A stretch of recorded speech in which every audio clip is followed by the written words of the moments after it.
Précisément, que sait-on de nouveau sur la façon dont notre cerveau perçoit le monde, l'organise, en réalise la représentation et vous permet ensuite de prendre des décisions ou d'agir. La concordance entre les deux sur tout le parcours et la maîtrise de votre décision est vraiment importante. Si on démarre mal, il y a beaucoup de risques pour qu'à l'arrivée, les décisions soient mauvaises. Quel est donc l'organe de perception? Comment retravaille-t-on au fur et à mesure la représentation du monde? Ce sont ces questions-là qui vont nous intéresser. Et dans ces questions-là, les toutes dernières avancées. Ces dernières avancées ont été évidemment réalisées par des équipes nombreuses dans le monde entier. Et dans chacune de ces équipes, il y a le même Français. Il est aujourd'hui avec nous. Je vous demande d'applaudir Pierre-Marie Liédot.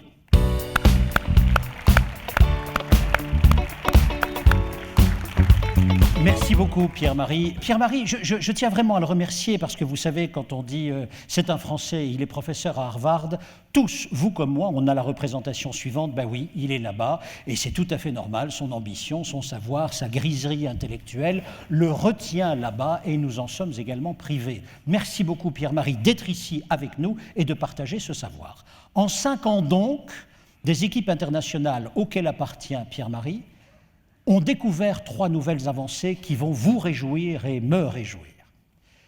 Ces nouvelles avancées, Pierre-Marie va nous en faire part, car au-delà d'être professeur à Harvard, il est aussi directeur de recherche au CNRS et il est aussi chef d'une unité de recherche à l'Institut Pasteur, c'est l'unité de recherche Perception et Mémoire. Qu'y a-t-il de si neuf que nous ne savions pas et qui enchante la nature humaine? Bonjour à toutes et bonjour à tous. Merci pour votre accueil. Merci également à Thierry pour cette introduction si élogieuse que, premièrement, je ne me suis pas reconnu et deuxièmement, je ne peux maintenant que vous décevoir. Enfin, en tout cas, je vais faire mon possible pour décortiquer avec vous une machine que nous avons tous en nous. Et comme le thème est caché derrière, eh bien, on verra que caché derrière nos pensées les plus intimes, nos décisions, nos émotions, se cache une machine que nous allons décortiquer ensemble, non pas par plaisir ludique, mais pour répondre à l'injonction notamment de Socrate, « connais-toi toi-même ». En effet, connaître comment fonctionne notre cerveau, c'est mieux se connaître, c'est connaître les traits de l'humanité, c'est connaître les autres, anticiper leurs décisions, c'est mieux manager. Et comme il a été dit durant cette introduction, nous sommes aujourd'hui devant une science qui s'accélère, dont le corpus des connaissances devient énorme aujourd'hui, ce qui nous permet de quitter le domaine des croyances et des mythes, ou des dogmes, pour rentrer dans une science qui permet aujourd'hui d'apporter des outils que l'on peut mettre en pratique sur comment gérer nos décisions, éviter les erreurs de jugement, comment peut-on définir la notion de leadership. Toutes ces notions-là, on va essayer de les balayer très rapidement, mais en guise d'introduction, je vous demanderai de retenir 3 préambules. Le premier, finalement, est de se rappeler ce que nous a dit Erasmus, une phrase qui a été dévoyée par Simone de Beauvoir, « On ne naît pas humain, mais on le devient ». Et c'est cette notion-là de devenir, de cerveau en devenir, que nous allons voir ensemble. Quelles sont les informations qui stimulent notre cerveau? Quelles sont celles qui le figent? Ceci sera le premier préambule. Le second est lié au premier. Puisque notre cerveau est appelé à se reconfigurer, comme nous le verrons, si vous voulez retenir une phrase, le cerveau est informable et déformable. Parce qu'il reçoit de l'information, il se déforme, on le verra ensemble, pourquoi et comment. Et donc mon deuxième préambule est de nous dire, oui, certes, l'information stimule notre cerveau. Mais aujourd'hui, les spécialistes de l'information nous disent qu'à peu près depuis la naissance de l'humanité, donc soit environ 4500 ans avant Jésus-Christ, quand on a avancé l'écriture, jusqu'aux années 2000, sur une période de 6500 ans, l'humanité a produit sur la planète à peu près 5 exabytes, c'est-à-dire 5 10 puissance 18 bytes, mais comme on manipule plus souvent les bytes sous forme de gigas, ça veut dire 5 milliards de gigabytes sur 5500 ans, 6500 ans. Depuis 2000 jusqu'à 2012, la même humanité a produit 5 exabytes tous les 2 jours. Et en 2013, la même humanité a produit 5 exabytes toutes les 7 minutes. voyez donc ici, attention, cerveau en danger, qui n'est pas fait pour traiter toute cette information. Et on va un tout petit peu se focaliser sur comment doit-on définir l'information. Il a été dit durant cette introduction, savoir ou comprendre. Nous verrons en fait qu'il est évidemment là deux types d'informations qui nous font soit savoir, soit comprendre. J'ouvre une parenthèse. Le type d'information qui vous fait savoir, ce sont les mails qui circulent en CC. Et quand il y a en fait 3 ou 4 personnes, et voire plus en CC, vous pouvez vous dire que ça, c'est pour information. D'ailleurs, on vous aide souvent comme objet, on vous met pour information. Cette information, vous n'en voulez pas. On comprendra mieux tout à l'heure pourquoi. Donc, savoir ou comprendre, ceci est mon deuxième préambule. Nous devons, aujourd'hui, l'être humain moderne doit savoir placer des filtres, doit savoir quel type d'information est nécessaire et quel type d'information il nous faut éviter.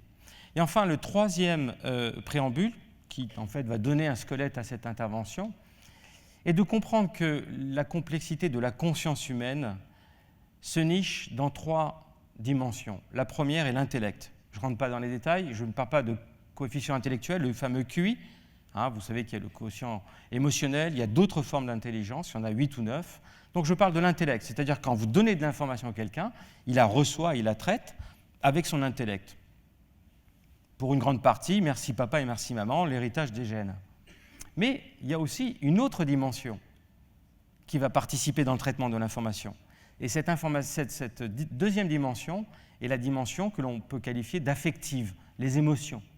C'est-à-dire que la même information, vous pourriez la recevoir au bureau, au travail, avec des bruits de marteau-piqueur chez le voisin, ou peut-être au bord d'une piscine en train de siroter un bon cocktail. Eh bien, cette même information, évidemment, ne sera pas traitée de la même façon.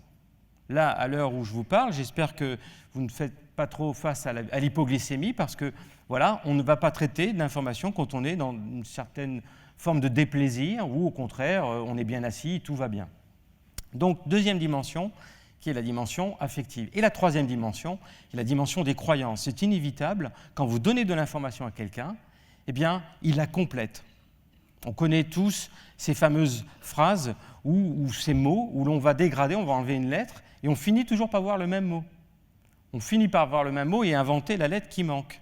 Mais évidemment, 2 cerveaux côte à côte, travaillant sur le même texte, pourront imaginer un texte différent. Donc on verra aussi que cette troisième dimension est évidemment est impondérable et est intrinsèque à l'activité mentale du cerveau humain. Donc l'intellect, l'affect et les croyances. Alors, à quoi sert notre cerveau ? Eh bien, notre cerveau, il nous permet d'échapper à la flèche du temps. Grâce au cerveau, à l'heure où je vous parle, vous pouvez ouvrir une parenthèse et vous rappeler ce que vous avez vécu ce matin ou hier soir, tout en restant dans cette pièce-là.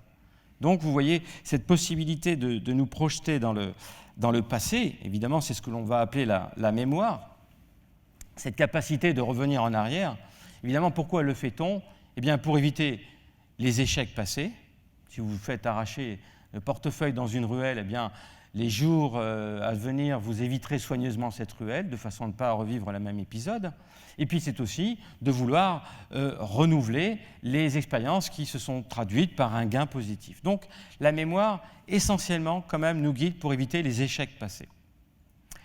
Ce cerveau permet également de nous inscrire dans le temps présent, et nous le verrons tout à l'heure. Cette inscription dans le temps présent, sachez-le, est dominée fortement, 80% de votre activité mentale, là où nous sommes ensemble dans cette même salle, 80% de cette activité mentale est dirigée par l'inconscient.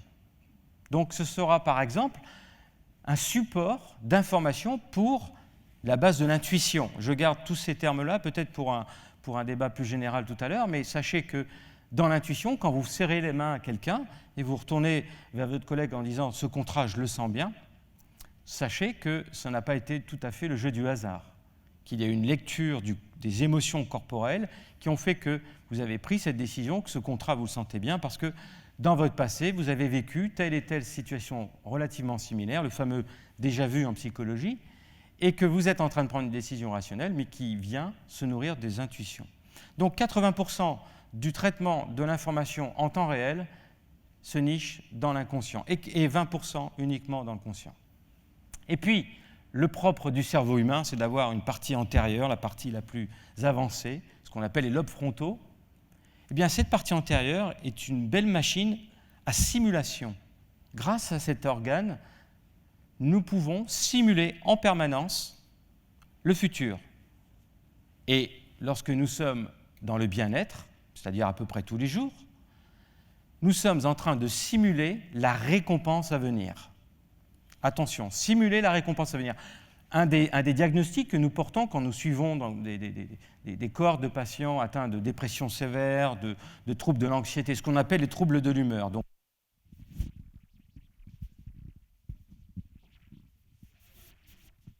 mon micro a brûlé. Voilà, ça y est. Parfait. Donc, le burn-out, le stress chronique, l'anxiété et la dépression, ces 4 pathologies se traduisent, entre autres, par une simulation, non plus de la récompense à venir, mais de l'échec à venir. Donc, je parle ici du cerveau bien-être.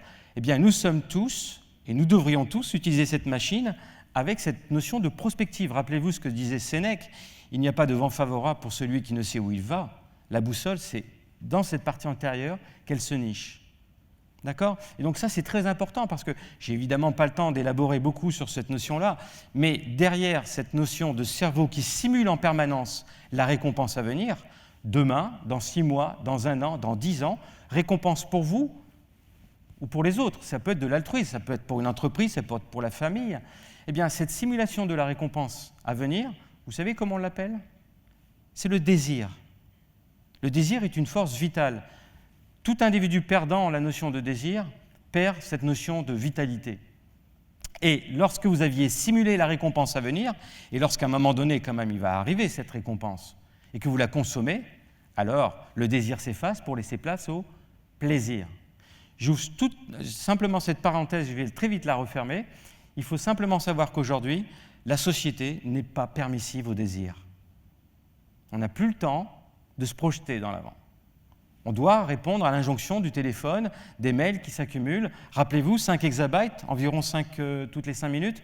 Comptez le nombre d'exabytes que l'on va retrouver sur nos boîtes tout à l'heure, email, quand on reviendra dans nos bureaux. Vous pouvez imaginer donc combien cette notion de désir n'est plus forcément aujourd'hui une situation qui se trouve... Enfin, la société n'est plus permissive et cette notion de désir est en train de s'effacer devant une concomitance de désir et de plaisir. C'est-à-dire que dès l'instant où je souhaite quelque chose, j'ai un minimum, un tout petit désir, je peux y avoir accès et le consommer, et donc laisser place au plaisir. Je referme cette parenthèse pour simplement vous alarmer sur le fait que quand désir et plaisir deviennent concomitants, nous tombons dans la sphère de ce qu'on appelle l'addiction. Addictus en latin signifie l'esclave qui doit payer ses dettes à son maître. Eh bien, tout individu qui ne sait plus travailler avec son désir et qui cherche uniquement le plaisir se trouve être un être soumis aux addictions. Bien, donc voici un petit peu très vite brossé cette capacité qu'a le cerveau d'échapper à la flèche du temps. Le passé et la mémoire, l'inscription dans le temps présent et la prospective, c'est-à-dire la capacité que nous avons tous à nous projeter en avant. Et ceci, il nous faut être proactifs parce que la société ne nous permet pas trop cette projection en avant. Ce que j'aimerais voir avec vous aujourd'hui, c'est une notion très simple. C'est l'idée que ce cerveau est soumis au jeu des changements de l'environnement. C'est-à-dire que nous sommes la seule espèce sur la planète à pouvoir radicalement changer l'environnement, l'écosystème, l'habitus, comme disait Bourdieu, dans lequel nous évoluons. Personne sur la planète, à part un être humain, est capable, en 6 ou 7 heures, de changer de saison. Si vous prenez un avion de Marseille et vous franchissez l'équateur, vous allez pouvoir changer de saison et passer du printemps à l'automne. Aucune autre espèce n'est capable de faire ça sur la planète. Donc l'être humain est condamné à vivre dans un monde qui, par essence, est dynamique. Et c'est le mythe de Sisyphe revisité, le fameux rocher qu'il faut monter à la cime, eh bien c'est notre cerveau que nous devons garder capable de se reconfigurer. Et très rapidement dit, on voit poindre aujourd'hui les troubles de la maladaptation, tous les sujets qui ne savent plus s'adapter à ce monde qui par essence évolue, sombrent dans ce que j'ai appelé très rapidement tout à l'heure, les troubles de l'humeur. Rappelez-vous les 4 troubles anxiété, stress chronique, burn-out et dépression. Ce sont des sujets qui ne sont plus adaptés. Et puis vous avez les personnes qui vont être capables de s'adapter dans ce monde qui par essence évolue parce que leur cerveau, nous allons le voir, se nourrit de cette dynamique. En d'autres termes, ce que j'essaye de vous dire ici, échappez à la routine, cherchez toujours à vous faire surprendre. C'est un petit peu ça qu'il faudrait retenir aujourd'hui, la surprise, l'émerveillement, la connaissance, et sont les facteurs qui vont nourrir ce cerveau et qui vont permettre à un cerveau de 85 ans, voire plus, d'être un éternel adolescent. Et malheureusement, dans le laboratoire, il nous arrive aussi d'avoir des cerveaux de 25 ans. Alors je vous rassure, les analyses sont faites post-mortem, parce qu'on est obligé de débiter le cerveau en tranches, des cerveaux de jeunes de 25 ans dans lesquels on ne trouve plus aucune trace de reconfiguration. Donc vous voyez qu'ici, on a l'âge que l'on veut donner, attribuer à notre cerveau, en fonction de ce que l'on fait avec. Voici un petit peu le message que j'aimerais vous donner aujourd'hui. Et en guise d'illustration de ce que j'essaie de vous donner maintenant comme information, vous avez ici une lithographie de Martin Escher qui est en fait le père de l'école des surréalistes. Ici, vous voyez une main tenir un crayon. Et donc ici, vous avez ici l'illustration d'un des premiers outils que l'humain a inventé, c'est l'écriture. Bien, vous voyez ici que cette main qui tient un crayon dessine une main qui en retour modifie la main. Et donc c'est ce que j'essaie de voir avec vous aujourd'hui, c'est l'idée que notre cerveau invente des outils, invente des process, des modes opératoires, mais que l'usage de ces process, de ces modes opératoires, de ces outils, en retour modifie notre cerveau. Il y a des effets, des impacts du numérique sur notre cerveau. Il faut le savoir, ne pas en avoir peur, mais le savoir, pour pouvoir justement optimiser l'impact de cet environnement, de ces outils sur notre cerveau. Et tout individu restera en bonne santé mentale, capable d'innover, de trouver des issues à des solutions complexes quand personne n'arrive à les trouver, parce que cette boucle sera bouclée. Dès l'instant où la boucle est ouverte, c'est-à-dire que l'usage d'un outil crée du stress, crée de l'incompréhension, alors on tombe ici dans la sphère de la santé mentale. Bien, donc voici en guise de préambule ce que j'aimerais vous dire pour vous alerter sur l'idée que ce cerveau n'est pas un objet inerte, qu'il est extrêmement sensible à l'usage que l'on va avoir de ce cerveau et à l'environnement dans lequel nous évoluons. Alors, en guise de plan, 3 points. Le premier sera un aperçu historique des idées sur le fonctionnement de notre cerveau. Le deuxième point sera un point qui précisera le fonctionnement de façon très simple de notre cerveau, avec 3 grands modules. Et le quatrième, qui sera le point d'orgue, c'est l'idée que ce cerveau, quel que soit l'âge du sujet, si de nouveau ce sujet est capable d'utiliser les outils et de trouver un certain plaisir, et on verra les lois qui régissent le fonctionnement de tous les outils et l'impact positif de ces outils sur le cerveau, il y a 5 lois qu'il faudra respecter, eh bien nous verrons dans ces conditions-là que le cerveau est capable d'être reconfiguré en permanence, et nous verrons l'implication sur le plan du comportement, de la psychologie, des prises de décision, d'optimisation de mémoire, de la notion de leadership. Toutes ces notions découlent de ces principes-là. Alors, ça va jusqu'à présent? Je ne vois personne dormir. On va passer au premier point, qui est donc la notion d'aperçu historique, et qui est cette notion que nous avons beaucoup d'idées préconçues sur le fonctionnement de notre cerveau. Comme je vous l'ai dit en préambule, la science que je représente modestement avec vous aujourd'hui est une science donc, du cerveau, est une science qui s'accélère. Si le 19e siècle était le siècle de la chimie, le 20e siècle a été le siècle de la physique avec les grandes découvertes, le 21e est le siècle du cerveau. Car il n'y a pas une semaine, il n'y a pas un mois où l'on a des grandes découvertes qui modifient radicalement la vision que l'on a de notre cerveau. Alors, toutes ces idées que vous avez certainement en tête et qui sont illustrées derrière moi, je les appelle des neuromythes, non pas les mythes qui mangent la laine, mais ce sont des croyances que nous avons sur le fonctionnement de notre cerveau. Et toutes ces croyances-là, je peux vous dire, ne sont pas confirmées, elles sont plutôt même infirmées par les découvertes récentes. Il n'y a pas de cerveau droit, il n'y a pas de cerveau gauche, il n'y a pas de sujet capable d'utiliser 10% et ensuite mobiliser de certains circuits en veille. Non, tous ces dogmes-là sont nés de croyances idéologiques. Alors, je n'ai pas le temps de les déconstruire, mais je vous les laisse derrière moi, peut-être parce qu'elles peuvent nourrir un débat ultérieurement. Pensez que les 2 premières croyances qui sont indiquées derrière moi, par exemple, c'est l'héritage de Françoise Dolto, c'est l'héritage de Piaget, c'est l'héritage de ce qu'on appelait le constructivisme. L'idée que les cerveaux des enfants partent d'une table rase et vont acquérir des fonctions les unes après les autres. Gare à vous si vous manquez la première marche. Vous voyez ? Tellement, ce principe est tellement vrai qu'aujourd'hui, il dicte le rythme effréné des programmes scolaires du cours préparatoire jusqu'au terminal. Mais j'aimerais quand même attirer votre attention sur le dernier mythe, l'idée que, après 25 ans, notre cerveau perd sa capacité à produire des nouveaux neurones. Bien, je vais vous montrer que ce mythe est faux, à condition, et ça c'est un petit peu le scoop que je vous livre aujourd'hui, à condition de respecter 5 lois. La première, et ce sont des lois qui relèvent du bon sens, vous allez voir. La première, eh bien, est celle de vouloir se placer toujours dans la peau d'un éternel apprenant. Quand bien même on soit passé par telle et telle école, eh bien, la vie ne s'arrête pas, bien au contraire. Il faut rester humble et se dire qu'on ne connaît rien. Et s'ouvrir toujours à la complexité du monde qui nous entoure. Complexité au sens Edgar Morin du terme. Ne pas l'éviter. Au contraire, savoir que de se poser des questions, de réfléchir sur des problèmes complexes, eh bien, on va en tirer un avantage.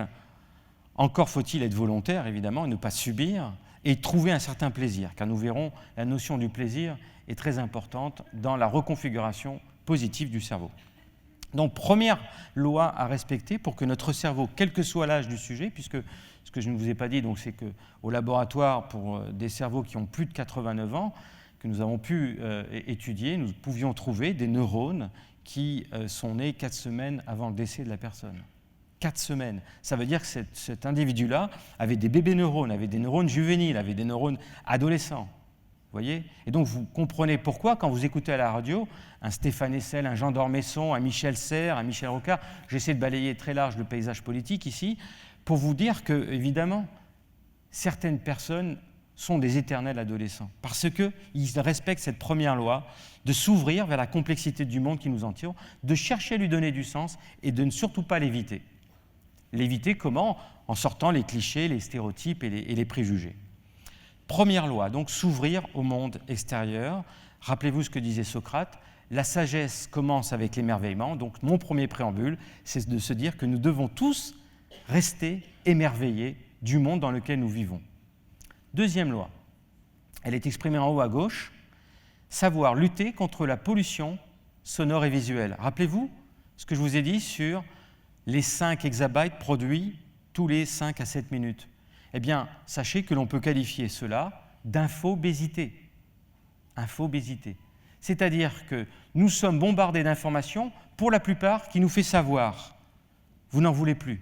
À partir d'aujourd'hui, vous ne voulez plus ce type d'information. Vous voulez de l'information qui vous fasse comprendre et non plus savoir. Donc, à nous d'être proactifs pour se dire le journal télévisé, de quelque chaîne que ce soit, ce magazine que l'on me donne gratuitement avant de monter dans un métro, que je vais comme ça parcourir en voyant des photos qui peuvent m'émouvoir, qui peuvent me faire peur. Non, j'en veux plus. Je vais chercher des émissions, je vais chercher de l'information écrite qui me fera comprendre et non plus savoir. Pendant que je vous parle, mon téléphone pourrait vibrer, et puis parce que j'ai pris un abonnement sur tel et tel site, on me dit Fukushima, 30 000 morts, et comme ce n'était pas prévu dans la journée, je remets mon téléphone et je continue. Eh bien, sachez que cela va laisser des traces. C'est ce qu'on va appeler des cicatrices affectives ou des états d'âme. Je serai inconscient de porter ces états d'âme, mais ces états d'âme négatifs vont m'habiter. Et j'aurai des jugements ultérieurement, j'aurai des émotions qui seront impactées par ce contenu inconscient. Donc, sachez lutter contre l'infobésité. Ceci est mon deuxième préambule, enfin la deuxième loi.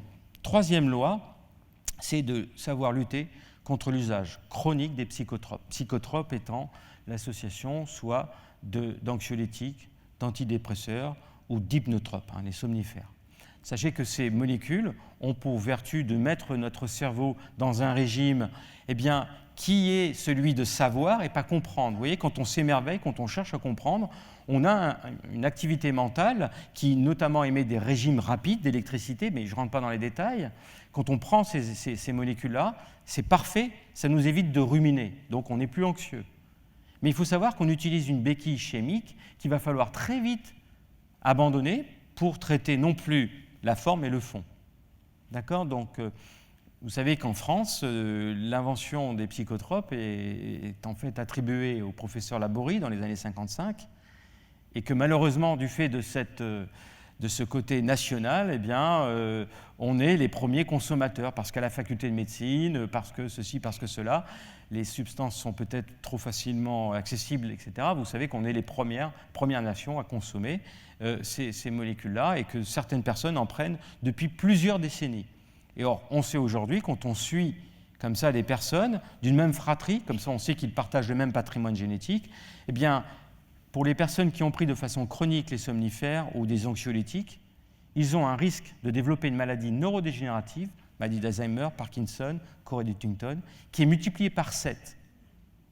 D'accord ? Donc on voit un petit peu l'impact négatif de l'usage chronique de ces substances-là. Quatrième loi, lutter contre la sédentarité. Là, je me sens un petit peu coupable, vous m'écoutez, vous ne pouvez pas bouger. Sachez qu'il nous faut au minimum satisfaire un besoin de notre cerveau d'avoir un corps dynamique, c'est-à-dire environ 10 à 12 minutes. Très rapidement, pourquoi ? Parce que quand nous avons une activité physique, les muscles engagés dans une activité physique vont libérer des substances chimiques pour inciter les terminaisons nerveuses à avoir plus d'impulsions électriques au niveau local. Mais si votre activité physique dépasse les 10 à 12 minutes, alors cette action locale va passer par le sang et ces substances chimiques vont agir sur le cerveau. Combien de solutions n'avons-nous pas résolues en marchant, alors qu'au bureau, on était bloqué sur le problème et il a suffi de marcher, d'aller acheter une baguette ou peut-être de faire une promenade le dimanche et d'un seul coup d'avoir la clé au problème qui nous occupait depuis plusieurs heures. Donc vous voyez ici l'effet bénéfique de l'action physique, qui est une action directe des muscles sur le cerveau. Puis il y a également des actions indirectes de l'activité physique sur le cerveau, parce que quand vous allez marcher, vous allez mieux oxygéner votre cerveau, vu que le rythme cardiaque et la ventilation augmentent. En conséquence, vous pouvez aussi trouver des solutions à des problèmes qui vous paraissaient difficiles dans un habitacle probablement pas toujours bien ventilé. Et puis enfin, il y a le troisième effet du fait de l'activité physique sur notre cerveau qui passe par l'estime de soi. Quand vous vous trouvez devant un escalator pimpant neuf qui vous appelle et que vous préférez monter des marches sur lesquelles peut-être vous allez trouver des papiers, des boîtes de conserve, et que vous préférez quand même monter sur ces marches, vous êtes dans un état positif qui passe par, vous savez, c'est la fameuse méthode Coué, c'est-à-dire on joue sur l'estime de soi. Tu vois combien je t'aime puisque je suis prêt à mettre un effort pour maintenir une bonne santé. Donc voici les trois effets de l'activité physique sur le cerveau, qui est en fait un des effets probablement le plus dramatique aujourd'hui, puisqu'on marche de moins en moins. Le cinquième vient en dernier, j'aurais probablement dû le mettre en premier, c'est la rupture de l'activité psychique qui se trouve non plus maintenant nourrie par l'autre. C'est ce que je vais appeler très rapidement, et je vous prie de m'en excuser parce que là, il faudrait probablement une autre heure pour débattre sur cette notion-là du cerveau social. Mais rapidement, de quoi je veux parler ici ? Je veux parler de ces 4 premiers facteurs, sont des facteurs sur lesquels vous avez une prise. Vous pouvez vous dire qu'au lieu d'aller chercher la baguette en voiture, peut-être que demain vous prendrez le vélo. Vous pouvez aussi vous dire que voilà, vous allez lutter contre l'infobésité. Mais ce dernier facteur-là est un facteur qui dépend des autres. C'est-à-dire que vous avez des parties dans votre cerveau qui ne vont s'activer que quand vous êtes face à quelqu'un. Vous voyez, quand je bouge mon bras, j'ai des circuits nerveux qui bougent, qui émettent des impulsions électriques pour que je puisse avoir cette planification du geste. Mais sachez qu'en me regardant, à votre insu, je suis en train d'activer cette même région. On appelle cela les neurones miroirs. Je vais très rapidement, c'est la base neurologique, le support de l'empathie, de la compassion. Parce que je suis capable d'imiter quelqu'un mentalement, je le vois bouger son bras, je le vois boire, je suis capable aussi d'avoir une idée, une représentation de la sensation qu'il ressent lorsqu'il est en train de boire une boisson qui lui plaît. Voyez ? Donc je peux être en résonance avec le sujet. Vous voyez, ça c'est le cerveau qui s'active parce qu'on est face à un être humain. Ce cerveau social ne marche pas, quand bien même on aime beaucoup notre toutou favori, notre petit chaton, etc. Ce cerveau social n'est pas activé face à un autre objet ou animal qu'un être humain. Donc il y a vraiment une spécificité. Et regardez cette diapositive, où vous voyez ici le cerveau social en action. Vous avez je vais essayer de trouver un pointeur, voilà. Vous avez ici un joueur qui a tiré et qui a raté son penalty. En tombant, il se met les mains sur la tête. Eh bien, regardez ce que c'est l'empathie, regardez ce que c'est que le cerveau social. Tous ceux qui sont en rouge, qui sont donc supporters de la même équipe, regardez qu'est-ce qu'ils font. Ils ont tous la main sur la tête. C'est ça le cerveau social. Et en mettant la main sur la tête, ils ressentent la même déception que le tireur. Par contre, vous avez probablement déjà noté qu'il y a deux individus porteurs de maillot jaune qui n'ont pas du tout le même geste. Les deux lèvent le bras, ils crient victoire. Vous voyez que donc en plus, ce cerveau social, il est très spécifique. Vous allez être sujet aux gens que vous aimez, avec qui vous adhérez, et vous pouvez même ne pas utiliser ce même cerveau social pour les personnes avec qui vous ne partagez pas les mêmes valeurs. Voyons maintenant comment fonctionne ce cerveau. Cette fameuse terra incognita, pour revenir aux aventuriers du XVe siècle, parce qu'aujourd'hui, le cerveau, bon an, mal an, on le connaît à peine 10 à 15% du fonctionnement. Le connaître d'un point de vue scientifique, cela veut dire prédire si je modifie tel circuit, j'aurai tel impact sur le comportement, sur la pensée, sur le langage. On a à peu près 10 à 15% de fonctions que l'on connaît. Je vais essayer très rapidement ici de brosser 3 modules de ce cerveau. Le premier module, c'est un module que l'on trouve au centre du cerveau, on appelle le tronc cérébral. Pendant que je vous parle, je pourrais mettre ma main négligemment sur ce pupitre et sentir une punaise, et donc retirer ma main immédiatement. Vous voyez ici que c'est la partie de notre cerveau qui doit engager des actions rapides.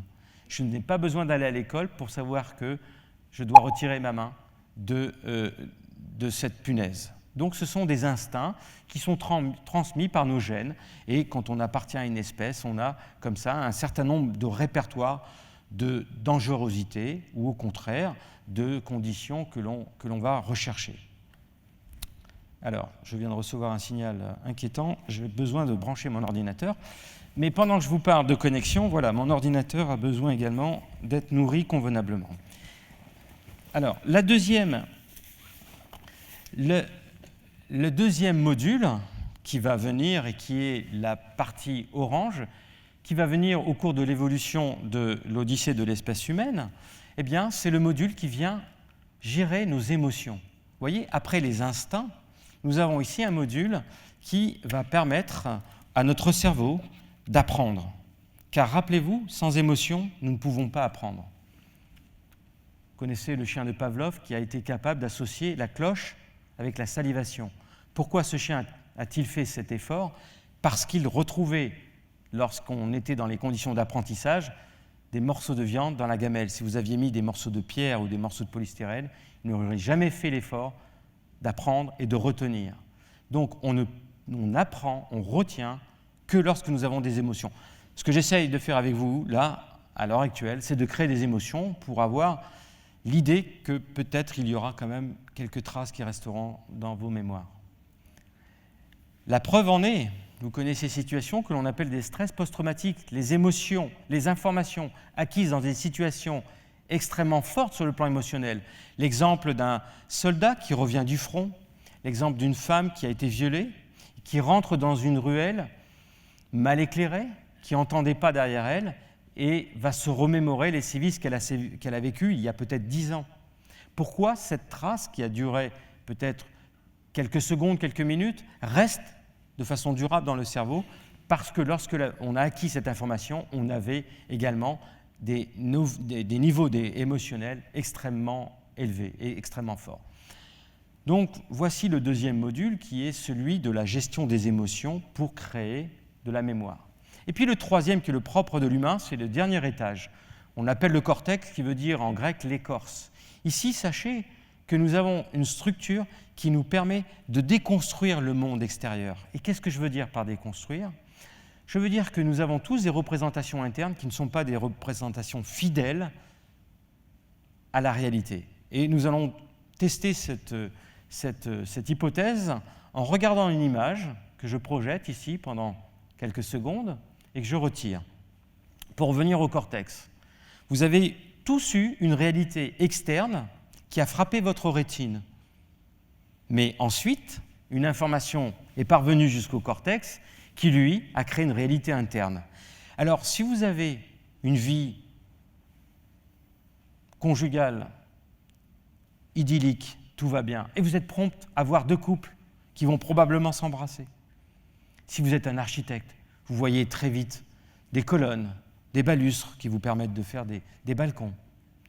Si vous êtes un mathématicien, peut-être des colonnes, des parenthèses, etc., etc. Donc vous voyez ici la valence affective, c'est-à-dire que cette information, vous la traitez avec l'intellect. Rappelez-vous mon troisième préambule. Vous traitez l'information avec votre intellect, mais vous y mettez aussi une dimension affective. En fonction de votre passé, vous y voyez très vite quelque chose. Et enfin, les croyances. C'est-à-dire que si je vous interroge dans un mois en vous demandant « qu'est-ce que vous avez vu sur cette image ?», eh bien certains qui ont vu le visage de suite me feraient un dessin avec les yeux et la bouche, alors que la bouche et les yeux ne sont pas représentés. C'est ça le domaine des croyances. Votre cerveau rajoute de l'information quand il n'en a pas assez. L'objet ici n'est pas simplement de savoir comment ça fonctionne, mais c'est de vous alarmer sur le fait que quand nous avons tous et nous en permanence créé des réalités internes, ces réalités internes nous poussent à agir. Nous avons un système nerveux pour agir. Et savez-vous ce qui se passe quand vous ne pouvez pas agir ? L'exemple que nous vivons pratiquement peut-être tous les jours, si nous ne faisons pas trop attention à notre cerveau, on consulte nos mails avant de se coucher. On a une réalité externe, c'est l'écran. La réalité interne, c'est le message qui avait une signification précise, mais on ne s'est pas donné les moyens d'agir. On va se coucher. Eh bien, dans ces situations-là, il est fort à parier qu'à 3 ou 4 heures du matin, vous serez réveillé, les yeux bien écarquillés. Pourquoi ? Parce que vous ne vous êtes pas donné les moyens d'agir. Donc ici, vous voyez très vite comment, en pratique, on peut avoir un mode opératoire fort de ce constat-là. Je ne dois pas prendre de l'information si je ne me sens pas capable d'agir.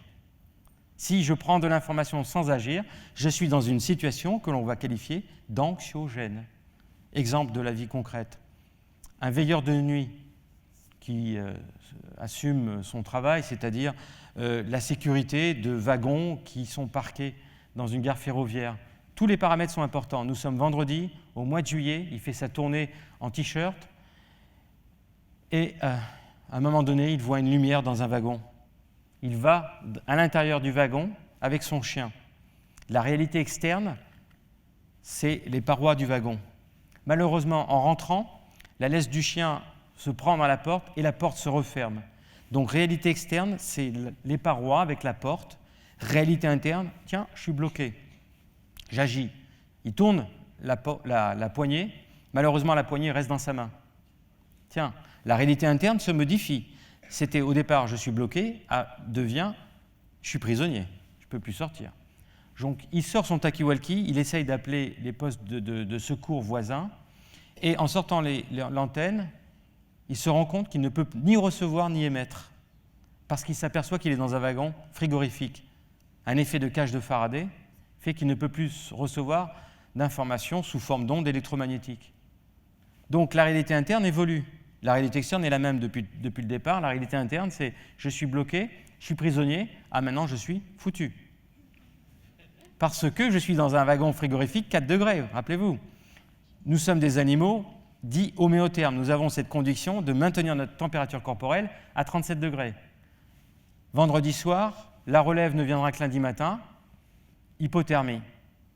Et notre bonhomme, effectivement, lundi matin, on le découvre mort à l'intérieur du wagon. Le chien à ses pieds, toujours vivant. Car le chien n'avait pas de cortex pour lui permettre une réalité interne. Le chien a fait appel à tous les capteurs thermiques que nous avons le long de la peau qui lui ont dit, effectivement, les compresseurs ne fonctionnent pas, il ne fait pas froid ici. Vous voyez, on découvre que les compresseurs ne fonctionnaient pas et que donc notre vigile est mort de l'inaction, certainement d'une crise cardiaque, mais pas d'hypothermie. Donc vous voyez jusqu'où cela peut aller lorsqu'on n'est pas capable de déclencher de l'action. Alors,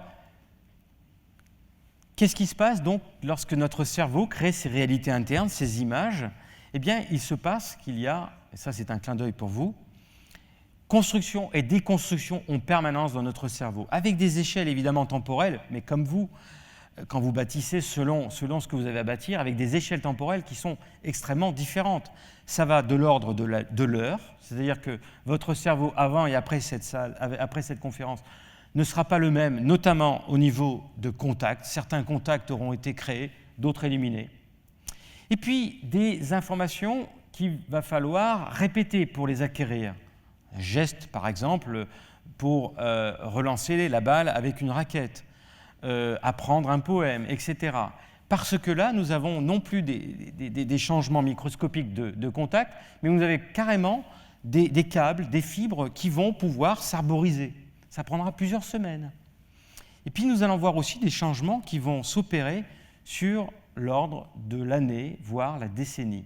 Et là, je parle de changements de neurones. Donc ces fameuses cellules que nous avons dans notre cerveau, dont on aujourd'hui n'aperçoit cette capacité du cerveau à pouvoir produire des nouveaux neurones, à condition que vous respectez les 5 lois que je viens de citer. Et ce que l'on voit poindre maintenant, fort de ce constat, c'est qu'on peut comprendre pourquoi notre cerveau, quel que soit l'âge, reste finalement sensible à l'environnement. Puisque là, vous allez comprendre, quand on regarde le volume, la densité, la complexité du cerveau d'un primate non humain, le singe, notre cousin, par rapport au cerveau humain, bien vous voyez qu'il y a une expansion de la surface qui a été multipliée par 1000 chez l'humain par rapport au cerveau du singe. Et cette expansion-là ne se fait pas in utero. Quand vous prenez et vous observez l'état de construction d'un cerveau de singe, à la naissance, il est quasi bâti. Il lui faudra 2 à 3 semaines pour finir le chantier. Donc il se dépêche, il est devant ce qu'on appelle du darwinisme. Sa volonté, c'est de pouvoir très vite finir le chantier. Et comme ça, l'être qui va bénéficier d'un cerveau fini peut s'adapter à tous les dangers. Et nous sommes, nous, nés d'une mutation, et nous aurions dû être éradiqués de la planète, car nous naissons avec ce qu'on appelle un déficit gestationnel, c'est-à-dire qu'on aurait dû rester dans l'utérus de notre mère environ 4 à 5 mois plus longtemps. Et l'on est avec un cerveau qui va être à peine bâti, 45%, 50%. Et ce handicap aurait dû normalement donc conduire à l'élimination de l'humanité sur la planète, s'est transformé comme un avantage parce que nous avons les parents qui nous ont protégés, l'instruction, on a inventé la culture, la transmission de l'information par l'écriture, etc. Et donc, on se trouve finalement avec un handicap qui devient un avantage parce que nous avons donc ce chantier qui va se faire lorsque le sujet est maintenant à l'interface avec l'environnement dans lequel il évolue. Si je nais en Chine, mon oreille musicale va pouvoir se construire, quand je parle d'oreille, je ne parle pas du cartilage, mais du cerveau, va pouvoir se construire en fonction des sons du mandarin. Donc vous voyez que vous laissez ici la possibilité d'une construction du cerveau, non plus selon un déterminisme génétique cher aux singes. Fort de ce constat, tous les singes sont des clones, ils se ressemblent tous, ils crient de la même façon, ils agissent tous de la même façon. Ici, nous avons l'invention du libre arbitre chez l'être humain, car nous avons tous participé, et nous devons continuer à participer à ce chantier qui n'est pas fini. Si vous voulez garder une image, rappelez-vous que le cerveau, c'est la Sagrada Familia. Un chantier qui n'est pas fini, avec des grues en permanence. Tant que vous aurez ces grues en permanence, vous serez en bonne santé mentale et vous serez un sujet capable de répondre à des situations de stress, de répondre à des situations complexes, de les comprendre, de se nourrir et d'avoir du plaisir. Troisième point, donc ce cerveau flexible, comme je vous l'ai dit, je récapitule ce que je viens de dire. Selon le décours temporel, je peux voir des changements qui vont se traduire au niveau de contact, quelques heures. Je peux avoir des changements qui vont se traduire par l'efficacité de ce contact, par des arborisations, peu importe. Et enfin, je vais avoir ce que j'appelle ici des réarrangements structurels. Là, il s'agit de parties de cerveau, comme je vous ai dit, le cortex, qui peut, avec votre expérience, venir puiser de l'information dans les territoires profonds. La nature n'avait pas prévu de mettre la conscience, l'étage superficiel, le fameux « je pense, donc je suis » cher à Descartes, que l'on niche dans le cortex, la raison. Eh bien, avec votre expérience, vous allez être capable de venir puiser de l'information émotionnelle également. C'est ça la définition du leadership. C'est la personne qui est capable non seulement de reconfigurer le cerveau cortical, celui de la raison, mais de venir aussi, de lancer des contacts, d'émettre des fibres qui viennent chercher de l'information qui se niche dans les circuits des émotions que j'ai très vite balayées, en vous disant notamment qu'elles sont évidemment importantes pour la mémoire. Mais on voit aujourd'hui qu'elles sont aussi importantes pour la raison. Et que le diptyque raison et émotion n'est pas à séparer, mais au contraire à unifier. Toute décision rationnelle, pour qu'on soit convaincant, doit être émotionnelle. Et pour cela, je vais l'illustrer avec... Alors, je ne sais pas combien de temps il me reste, à peu près. 13 minutes. Alors, on va écouter, mais peut-être pas dans son intégralité, les variations Goldberg. Donc, l'aria de Bach, vous savez, cette écriture qui a été faite pour M. Goldberg, qui souffrait d'insomnie. Et nous allons écouter le cerveau d'un expert à 25 ans, Glenn Gould. Et rappelez-vous que là, nous allons voir derrière cette interprétation la raison, c'est-à-dire on a un métronome qui va jouer. Et puis, très rapidement, on écoutera l'enregistrement qui a été effectué 22 ans plus tard, et je vous simplement demanderai de garder à l'esprit votre sentiment sur le deuxième enregistrement, et l'on pourra échanger ultérieurement.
Le même interprète 22 ans plus tard. Oups.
Voilà, je vais me permettre ce sacrilège de parler sur la musique de Bach, mais comme je dois rattraper un petit peu mon temps, on reviendra sur votre ressenti sur la deuxième version.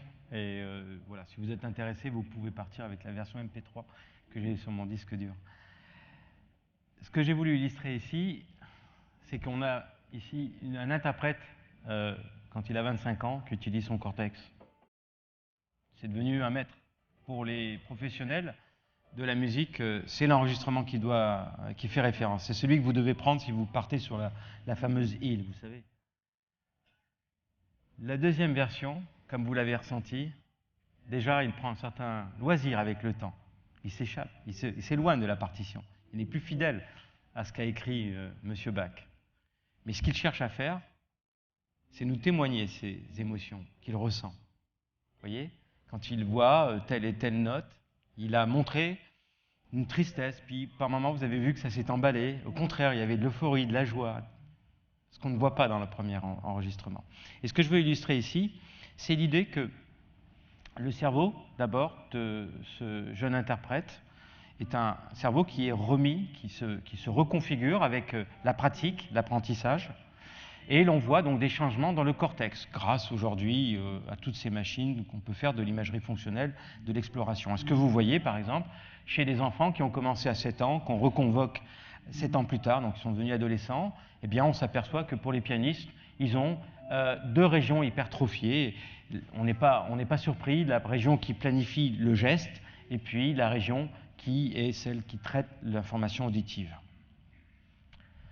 Ce que l'on voit ensuite, quand on prend des adultes, eh bien, ici, l'expérience était la suivante. Il fallait prendre des boules, jongler à la maison, simplement 5 minutes par jour, et revenir nous voir à l'issue de cet entraînement, 1 mois. Eh bien, on s'aperçoit que les personnes avant le jonglage, par définition, on a mis la ligne à 0, mais vous voyez ici que simplement 5 minutes par jour pendant 1 mois, vous avez 2 régions qui se sont hypertrophiées. La région qui traite la vision et la région qui traite la planification du geste. Parce qu'à un moment donné, vous devez placer votre main en fonction du signal visuel.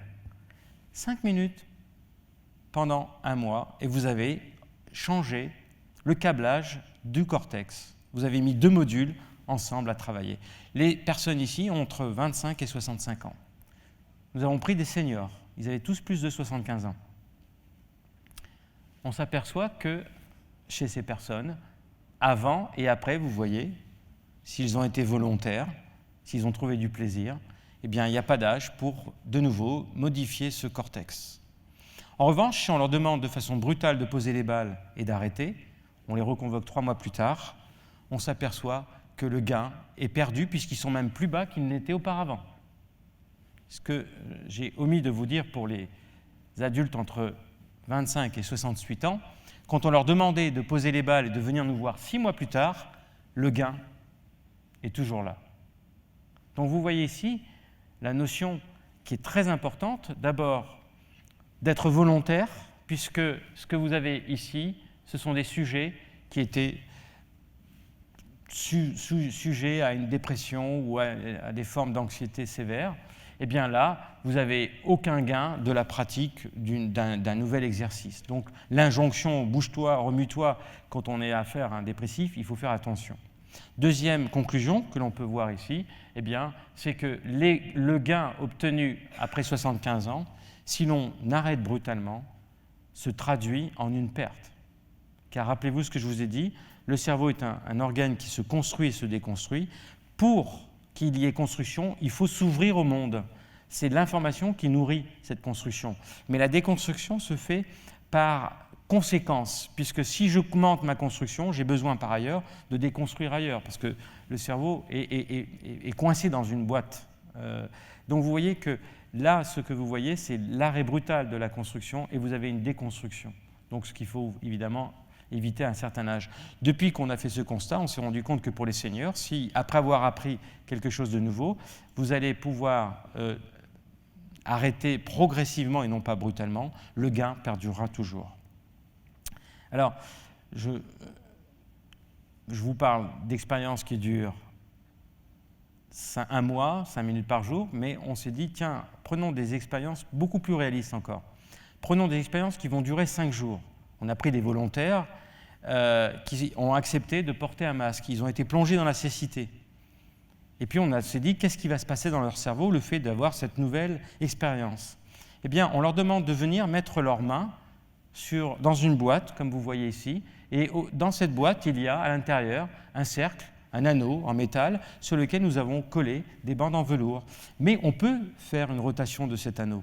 Et on leur demande, que sentez-vous au bout du doigt? Eh bien, ce que l'on s'aperçoit, c'est que les personnes, au premier jour, tout le monde a la même sensibilité tactile, mais après 5 jours, les personnes qui sont plongées dans la cécité de façon transitoire ont un gain, c'est-à-dire qu'ils sont capables de dire que la stimulation a subi une rotation de 5 degrés à peine, alors que les voyants disent non, ça n'a pas bougé. Donc vous voyez qu'il y a un gain, et on s'est demandé si le gain avait une répercussion au niveau cérébral. Eh bien oui, puisque je vous rappelle que cette région-là est une région normalement avec le point jaune qui est stimulée par la rétine.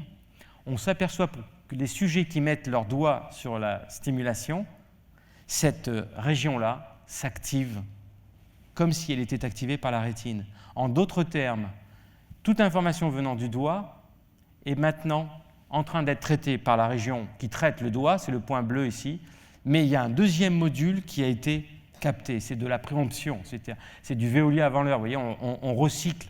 Notre cerveau s'est rendu compte que ce territoire visuel n'était plus stimulé, et parce que les sujets sont en bonne santé, si vous faites ces expériences avec des personnes atteintes de troubles de l'humeur, ça ne marchera pas, mais parce que les sujets sont en bonne santé, ils ont été capables de rediriger un module qui normalement a l'habitude de travailler avec la rétine pour qu'il travaille avec le doigt. Et c'est pour ça que ces personnes ont une meilleure sensibilité, parce qu'ils ont recruté des circuits nerveux qui n'étaient pas faits pour ça au départ. Alors, comme il me reste très peu de temps, pourquoi tout ça? Comment surtout? Eh bien parce qu'au laboratoire, effectivement, nous avons découvert au cœur du cerveau une région qui est une véritable pouponnière, qui est une fontaine de jouvence, qui produit des neurones en permanence. Et sur la planète, nous avons tous ce même potentiel. Ça, c'est le message d'espoir. Mais attention, tout le monde n'utilise pas ce même potentiel. Et je n'estimerai pas le pourcentage de ces gens qui utilisent ce potentiel, car je crois qu'on pourrait être assez surpris. Pourquoi? Parce qu'on s'aperçoit, et vous allez le voir sur cette photo, sur cette image, pardon, et ce film, ici nous avons un nouveau neurone qui naît au cœur du cerveau, qui a la vocation d'aller dans le cortex. Et vous le voyez se déplacer. De temps en temps, vous voyez une encre qui apparaît. Vous voyez, c'est comme un alpiniste pour se mouvoir. Il a besoin de sortir l'encre et elle apparaissait, et elle disparaissait. Ici, vous voyez, je vous dirai quelle est cette condition. L'encre est toujours présente. La cellule ne peut plus se mouvoir. Elle est née au cœur du cerveau, elle n'atteindra jamais le cortex. Ici, on a le stress, le cortisol, une hormone du stress chronique. Ici, on a au contraire une situation où cette cellule, vous voyez, l'encre n'apparaît jamais. C'est une cellule qui va pouvoir naviguer dans le cerveau. Ici, on a les substances qui sont associées au plaisir et au désir. On a notamment la dopamine. Donc on vient de voir l'alchimie du bien-être ou l'alchimie du mal-être. Et vous voyez que dans un cas, vous figez votre cerveau, et dans l'autre, vous allez pouvoir participer à sa reconfiguration. Évidemment, mais tout ça pourquoi? Et c'est maintenant, dans les quelques minutes qui suivent, j'aimerais vous donner les conséquences importantes sur le comportement. Vous avez ici une expérience qui est la suivante, très simple à comprendre. Je demande aux patients de venir s'asseoir en face de moi, et il y a des caméras cachées, donc on peut voir les mouvements oculaires. Et je leur demande de se concentrer avec moi, je leur pose des questions. Et à leur insu, un tout petit bip sonore va apparaître dans la salle. Bip. Et on voit les yeux chercher l'origine de la source, vous voyez, sonore. C'est ce que vous avez ici, c'est le temps qu'ils vont passer à explorer cette source sonore, pendant 10 minutes. Si vous répétez la stimulation, vous voyez, quel que soit l'individu, eh bien, le temps d'exploration diminue. Vous savez comment on appelle ça? L'ennui. La personne s'ennuie, sa curiosité diminue. Maintenant, si j'ai affaire à des personnes qui sont dans la routine, en permanence, qui sont peut-être dans le stress, dans l'anxiété, dans la dépression. Ici, j'ai fait un tout petit signal sonore bip, je change la fréquence. Ça va faire buzz. Vous voyez, mais l'intensité reste la même.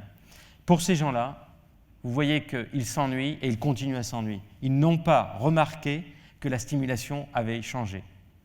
En revanche, pour des sujets enrichis, c'est-à-dire des individus qui se nourrissent, enfin les individus qui sont capables de satisfaire les cinq lois, des individus qui sont toujours face à la solution, apporter des solutions de problèmes, etc., etc. Vous avez, et donc chez ces individus-là, on l'a montré, sont capables de produire des nouveaux neurones.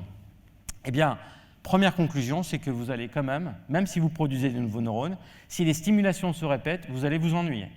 Ça, donc on n'échappe pas à l'ennui, même si notre cerveau est capable de se reconfigurer. En revanche, si la stimulation vient à changer, alors on découvre qu'elle a changé. Et c'est là où c'est un point d'orgue, un petit peu, parce que la boucle est bouclée. Rappelez-vous le dessin, de la main qui dessine la main. Ici, vous avez en haut un cercle vicieux et en bas un cercle vertueux. Le cercle vicieux, la personne a l'impression qu'autour d'elle, le monde ne bouge pas. Elle va s'accrocher à des stéréotypes, à des préjugés, à la routine, en disant « Ah, les jeunes, ah, le numérique, ah, l'informatique, c'est pas pour moi, etc. » Vous voyez ? Et par conséquent, le monde devient de plus en plus pauvre sur le plan de l'information. Ce cerveau se fige. Vous avez l'autre individu qui va se nourrir, puisque là, c'est le cercle vertueux. La personne prend conscience qu'autour d'elle, les choses bougent, et ce changement-là nourrit son cerveau. Voilà. 30 secondes pour terminer, de façon à tomber un tout petit peu sur mes pattes. Gardez à l'esprit que nous avons donc deux types d'activités mentales, le cerveau qui cherche à comprendre, le cerveau qui cherche à savoir, mais celui qui reconfigure notre cerveau, c'est celui qui cherche à comprendre. C'est ce cerveau-là, qui est le cerveau du mode pondéré, alors que le cerveau automatique est un cerveau dont on a besoin tous les jours, quand on conduit la voiture, quand on marche, quand on fait du vélo.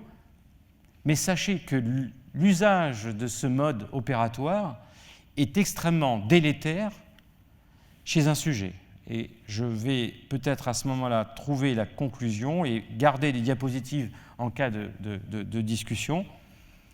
C'est une phrase qui a été tirée de Goethe. « Traitez les gens comme s'ils étaient ce qu'ils devraient être et vous les aiderez ainsi à devenir ce qu'ils peuvent être. » Nous avons tous en nous un pouvoir, un potentiel que nous devons utiliser. Merci beaucoup pour votre attention.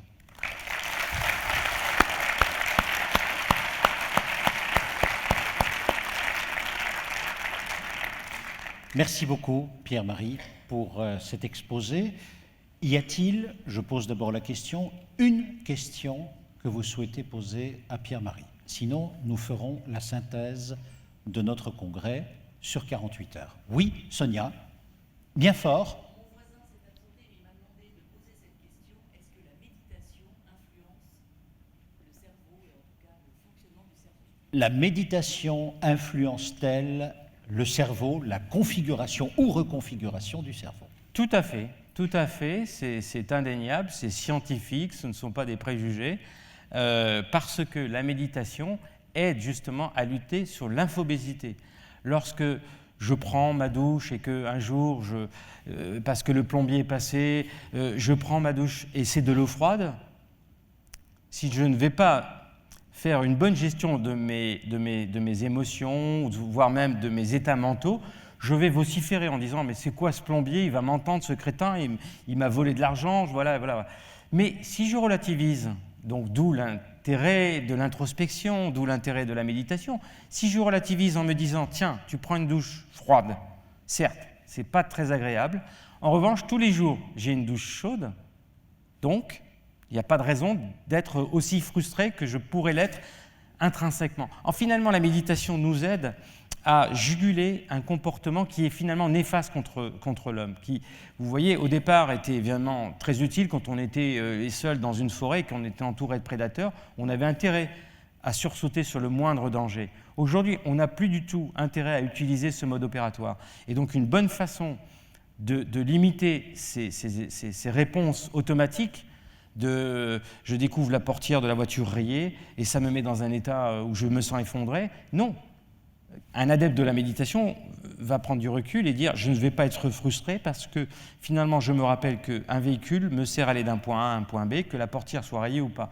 Donc dans ce sens-là, c'est-à-dire l'introspection, la gestion des états mentaux, évidemment, ça fait partie des clés que l'on doit donner quand les personnes souffrent dans le domaine de la santé mentale. Pierre-Marie, si on étire un tout petit peu la question, regarder les nuages, ça fait du bien, ça change quelque chose? Je veux dire, j'ai l'impression d'être distrait, je regarde par la fenêtre, ça change quelque chose ou pas? Moi-même, j'ai souvent cette impression-là de me dire « oh là là, tu perds ton temps, et les mails s'accumulent, etc. » Mais en fait, je pense que je me rends compte moi-même combien ça me fait du bien de me donner du temps à l'introspection et de me dire que tiens, pendant 2 rendez-vous, je suis en train d'attendre une personne et j'ai 2 minutes. Que font toutes les personnes que je vois maintenant autour de moi? Se précipitent sur les mails et consultent les mails. Prendre de l'information, se condamner puisqu'on ne va pas pouvoir agir. Donc c'est créer de la frustration, voire même de l'anxiété. D'accord ?